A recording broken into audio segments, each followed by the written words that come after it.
ஒருத்தர் லெப்போக்கி விட்டனால எங்க ஆளகாங்கள உள்ளதான் வச்சிருக்கேன்னா எங்கப்பா உள்ளங்க ஆளு சத்தமே இல்லையல.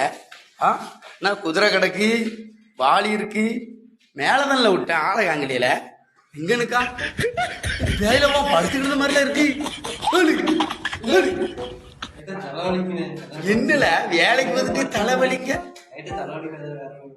வேலைக்கு ஆளை கூட்டு வந்தா யாமல வேதனைக்கு வந்து என் உயிரை வாங்குதிய. தப்பாக்கு பாலாம் போட்டுட்டு சாக்கு விரிச்சு படுத்து கிடக்காம பாருங்க நண்பர்களே. எதியில போவான்ல என் உயிரை வாங்குறதுக்குனே வாரானுவ. ராமனுக்கு என்ன தமிழ செய்திய, ராத்திரி என்னதான் செய்திய, எதியில போவான் உயிரை வாங்குதான் நண்பர்களே. பாருங்க நண்பர்களே, வேலைக்கு ஆளை விட்டா அந்த பையில என்ன வேலைலாம் பண்ணுதாங்க. இவனுல வேலைக்கு வச்சுட்டு நான் எப்படி வேலை செய்ய, என் உயிரை வாங்குதான் நண்பர்களே. என்னால முடியலப்பா, இவனெல்லாம் வச்சு வேலை செய்ய ரொம்ப சங்கடம் நண்பர்களே.